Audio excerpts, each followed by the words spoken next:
Imagine you're designing a video game. How does the game know if a laser hits a wall squarely or just grazes it? Or an architect designing a building. How do they calculate the precise angle of forces on a support beam? The answer lies in the language of 3D vectors.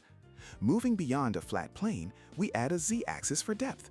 In this 3D space, two key operations give us incredible power. First is the dot product. It takes two vectors and gives you a single number, a scalar, that measures their alignment. The magic result? If that number is 0, the vectors are perfectly perpendicular.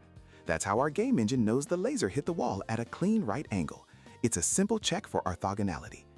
Then there's the cross product. This one is different. It takes two vectors and creates a brand new third vector. This new vector has a superpower. It points in a direction perfectly perpendicular to both of the originals.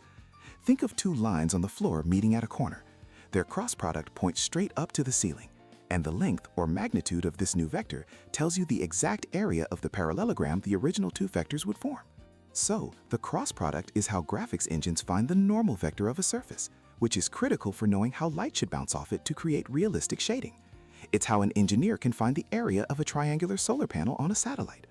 These aren't just abstract formulas. The dot and cross products are fundamental tools that let us mathematically describe, calculate, and build the three-dimensional world, powering everything from physics simulations to the stunning graphics on your screen.